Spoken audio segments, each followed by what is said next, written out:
Você conhece os direitos trabalhistas? Sabe, por exemplo, quais são as perdas de quem se nega a cumprir o aviso prévio?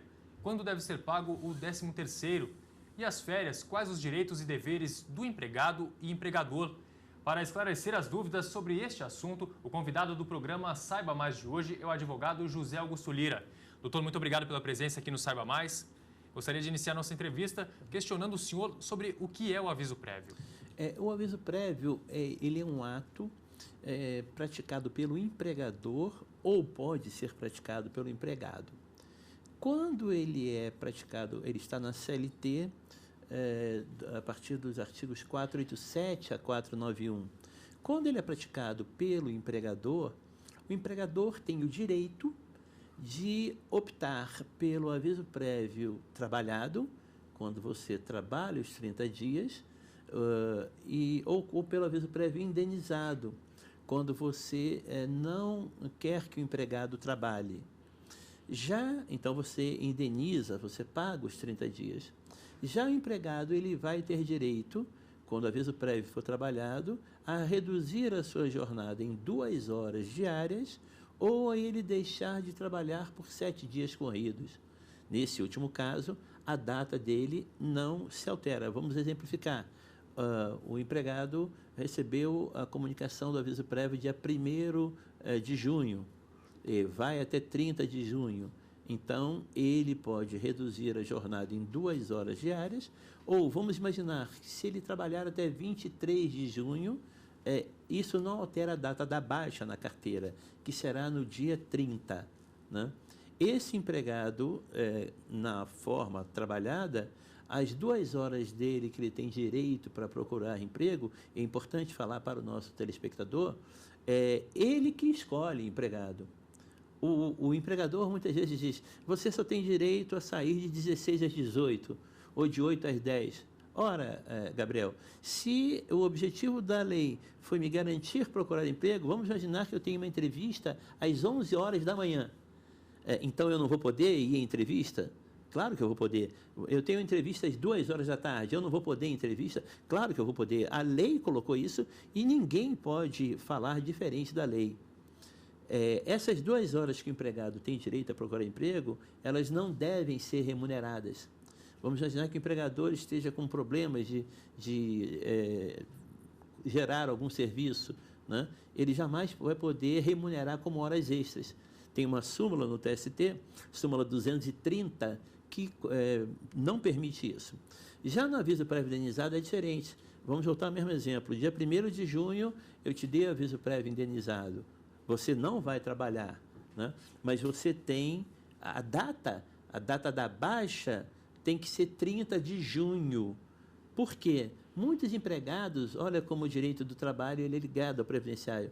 Muitas baixas eram dadas dia 1º de junho e o INSS corretamente contava os dias até 1º de junho. Não contava os 30 dias que se projetavam até junho.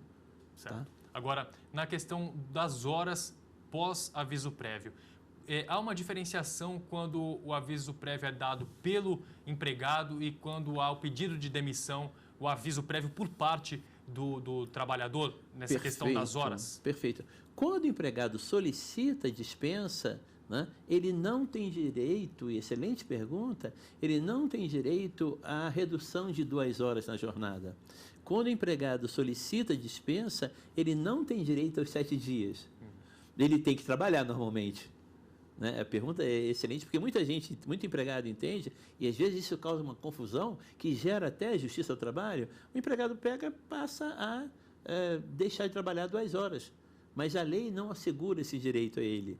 Né? Então o empregado efetivamente tem que cumprir normalmente a sua jornada de trabalho nos 30 dias do aviso. Perfeito. Pós-aviso prévio, quando que começa a contar esse prazo e qual a duração do aviso? Do aviso, né? O pós-aviso prévio, é preciso que a gente primeiro aborde a questão do prazo da homologação, né? Quando o aviso prévio é trabalhado, o empregador tem até o 1º dia útil para pagar ao empregado todas as verbas trabalhistas, para homologar no sindicato. No aviso prévio indenizado, A partir da data da notificação, ele tem até o 10º dia. Vamos voltar ao nosso exemplo. Eu dispensei meu empregado com aviso prévio trabalhado dia 1º de junho. Ele contribuiu, ele trabalhou, reduziu 2 horas até 30 de junho. Então, o primeiro dia útil após 30 de junho, eu devo fazer esse pagamento integralmente, né? Pagar todas as verbas trabalhistas. Se ele é aviso prévio indenizado, dispensado, eu tenho até o 10º dia. Atenção, eu não coloquei útil, eu tenho até o 10º dia. Se o 10º dia for um dia em que não há expediente, eu prorrogo para o primeiro dia útil imediatamente após. Então, essa época pós-aviso, eu estou subordinado às datas. Se o empregador atrasar com esse pagamento, seja no aviso prévio trabalhado, que é o primeiro dia útil, seja no aviso prévio indenizado, que é o 10º dia, o empregador estará obrigado a pagar mais um salário a título de multa. O aviso prévio é obrigatório? O aviso prévio ele é obrigatório, né? Por quê? Porque eu estou dispensando esse empregador. O aviso prévio é obrigatório num contrato indeterminado. Cumprir também? Cumprir também. Ou, como eu falei, se o empregado solicita dispensa e se ele não quer continuar na empresa, ele poderá indenizar. Ele paga os 30 dias e ele não vai cumprir. Mas o empregador dispensando o empregado, ele vai ter que cumprir os 30 dias, sim, com a redução de 2 horas ou deixar de trabalhar por 7 dias corridos. Quem tem direito ao 13º? Todo empregado admitido na empresa tem direito ao 13º. Isso vem da lei 4.090 de 1962, né, que garante o 13º, ressalvada a condição de justa causa, mas fora isso, todo empregado vai ter direito ao 13º de um jeito ou de outro. Qual que é a base de cálculo? Como que se calcula esse 13º pago ao trabalhador? Perfeito. O 13º, a base de cálculo, a maior remuneração em dezembro. Se ele ganhava R$2.000 em abril, né? Se ele passou a ganhar R$3.000, fruto de acordo, convenção, ele tem direito a esse aumento, portanto, ele vai receber a maior remuneração em dezembro. Certo. Caso a empresa não siga isso, ele deve requerer essa diferença à empresa, buscar direto o judiciário, como solucionar esse eu erro? sou sempre favorável que as partes se conversem. Ele deve redigir, deve escrever para a empresa requerendo o pagamento do 13º, que é pago em 2 parcelas, como nós veremos a seguir. Certo. Qual que é o prazo para o pagamento desse 13º? A lei define um prazo e a maioria ou grande parte das empresas costuma pagar em 2 parcelas, não paga de uma só vez. Tudo isso está dentro da lei? É uma ferramenta dada às empresas para poder fazer esse pagamento a todos os funcionários? Excelente. O 13º ele é pago em 2 parcelas. A primeira de 1º de fevereiro a 30 de novembro. Essa parcela, vamos imaginar, é metade do que o empregado teria direito. Vamos lembrar que eu falei do 13º a razão de 1/12 por mês integral, ou fração igual ou superior a 15 dias. Então, se o empregado entrou em 1º de junho, ele ficou 5 meses sem trabalhar, então ele tem 7 meses. Ele vai receber até 30 de novembro 7/12 dividido por 2, a metade. Até 20 de dezembro ele vai receber o complemento, ele vai receber o valor integral deduzido aquilo que ele já recebeu. Isso é para fins do 13º. É importante dizer nesse momento de que para fins de férias, se a empresa não tem acordo coletivo, não tem convenção coletiva, o empregado deve, até 31 de janeiro, requerer que a sua primeira parcela do adiantamento do 13º sejam pagas por ocasião das férias. Então, nós vimos a primeira questão, as 2 parcelas, a segunda questão para pagamento nas férias. Agora, temos uma terceira questão. Muitas empresas, Gabriel, têm acordo coletivo e têm convenção coletiva. E nesses acordos, nesses instrumentos de negociação coletiva, é dito algo mais ou menos assim: a primeira parcela do 13º será paga até maio. ou a primeira parcela do 13º será, como faz o GDF nos empregados seletistas, a primeira parcela do 13º será paga por ocasião do aniversário. Isso são situações que o direito do trabalho coloca, são condições mais favoráveis.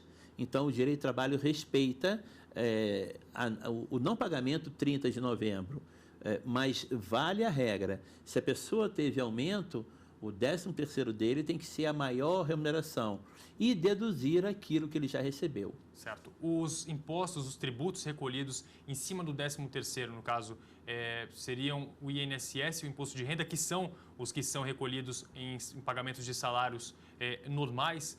E esse recolhimento ele deve ser feito somente na segunda parcela ou pode ser feito na primeira e aí vem a metade realmente no segundo pagamento? Perfeitamente. A natureza previdenciária do 13º, tudo é descontado na segunda parcela, na parcela de dezembro. E na primeira parcela não há nenhum recolhimento previdenciário. E é importante para o nosso telespectador colocar uma coisa interessante. Quando eu chego em dezembro, eu tenho salário e tenho 13º. A tabela do salário de contribuição, e é o único momento que faz isso, aquelas alíquotas 8%, 9%, 11%, a tabela é aplicada em separado. Eu pego a tabela, aplico no salário. Eu pego a tabela, aplico no 13º. Então, eu calculo sobre o valor do salário do 13º total, né? Aplico sobre o salário, porque a primeira parcela do 13º não teve natureza previdenciária. O que já, aproveitando, o que ocorre diferentemente no Fundo de Garantia. O adiantamento do 13º, a primeira parcela, tem recolhimento para o Fundo de Garantia. E quando eu chego no 13º para pagar o 13º, em relação ao Fundo de Garantia, eu deduzo aquilo que eu recolhi. Então, eu só recolho a diferença. Os tratamentos, portanto, são distintos. Certo. Pode haver o pagamento mês a mês? O pagamento pode haver mês a mês, é uma questão super interessante. Muitas empresas, Gabriel, para não pesarem o caixa, elas estão celebrando, mas só pode ser por isso, acordo coletivo ou convenção coletiva, dizendo que cada mês é 1/12, se o ano corresponde a 12/12, o bolo, cada mês a empresa vai pagar 1/12.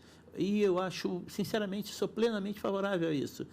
Desafoga o caixa do empregador. O empregador não fica com dificuldades para cumprir, ao final do ano, uma despesa muito grande que ele tem. Certo. Pode haver uma antecipação. A gente vê que algumas empresas costumam pagar uma parcela do 13º no momento em que o funcionário sai de férias. Isso é normal? Pode ficar a critério da empresa? É um acordo justamente com os trabalhadores? Legalmente, o empregado teria que fazer esse requerimento até 31 de janeiro. Mas vamos imaginar que ele não tenha feito, né? É perfeitamente legal, e eu diria até que louvável, que o empregador, entendendo as dificuldades do empregado, ele adiante os 50% do salário a título de primeira parcela por ocasião das férias. O empregado, às vezes, quer ter um conforto maior, e esse valor não tem nenhum desconto, não tem previdência, não onera o empregador. Então, o empregador, com a sensibilidade, ele faz esse tipo de pagamento. Nós acabamos de falar sobre um momento que é bastante aguardado pelos trabalhadores, o pagamento de 13º. Tenho certeza que outro também é bastante aguardado, que são as férias. Um sonho. Quem tem direito às férias e esse tempo das férias, ele pode ser dividido? Tem direito às férias. As férias elas são colocadas na CLT, nos artigos 129 a 149. O empregado que falta até 5 dias, ele tem direito a 30 dias de férias. Quando ele falta de 6 a 14 dias, ele tem direito a 24 dias de férias. Quando ele falta de 15 a 23 dias, ele tem direito a 18 dias de férias. De 24 dias a 32, ele tem direito a 12. Agora, essas faltas são faltas não abonadas. né? São não faltas justificadas, não né? justificadas para o nosso telespectador. Evidentemente que se ele falta mais de 32 faltas em um período aquisitivo, ele perde o direito às férias e, sinceramente, deve perder até o emprego, sabe? Mais de 32 faltas num período aquisitivo, para mim, é um pouco demais, tá? Então, ele tem a tabela de 12, 18, 24 e 30. Mas, como você bem colocou, faltas não abonadas, faltas não justificadas, faltas não legais. É isso. O período de férias conta como tempo de serviço? O período de férias conta normalmente como tempo. Ele é apenas há uma mudança na nomenclatura, Gabriel. Ao invés de eu chamar de salário, eu chamo de férias. Nos provérbios que nós temos de direito de trabalho, nós falamos férias, salário é. As férias não devem ser interrompidas, a pretexto de nada, né? Não há como se negociar interrupção de férias. Você tem 30 dias de férias, está no 10º dia, o empregador vai, te chama e diz, vem trabalhar. Vamos imaginar um problema que ocorre, né? Para quem advoga com isso, sabe. Vamos imaginar que esse empregado, no dia que ele está trabalhando, que ele estava de férias, ele sofre um acidente. Eu te garanto que esse acidente do trabalho, que falamos em outro momento, eu lhe garanto, Gabriel, que as consequências para o empregador, não para o empregado, serão as piores possíveis em termos de indenização, multa, que o INSS vai dar, auto de infração, que a Secretaria de Relações do Trabalho também vai dar.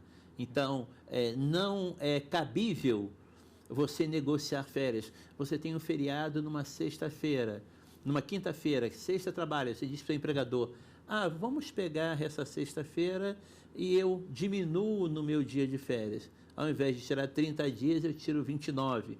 Um dia eu trabalho aqui sem marcar ponto. Isto, a exemplo que falamos, é ilegal.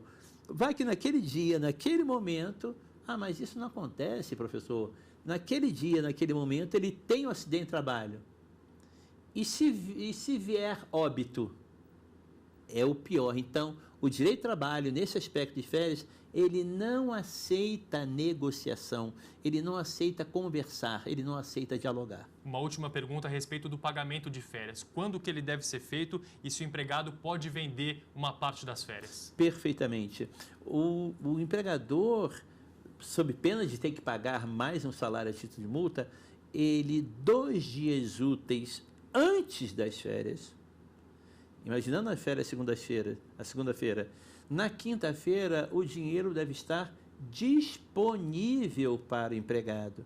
Mas, doutor Lira, se tiver na sexta, amanhã ou depois, o empregado pode requerer mais um salário a título de multa, né? Ele pode requerer mais um salário a título... Por quê? Porque o empregado foi desacatado no seu direito trabalhista.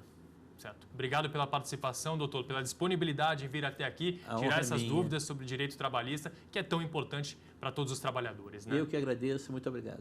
O Saiba Mais de hoje fica por aqui. Até a próxima!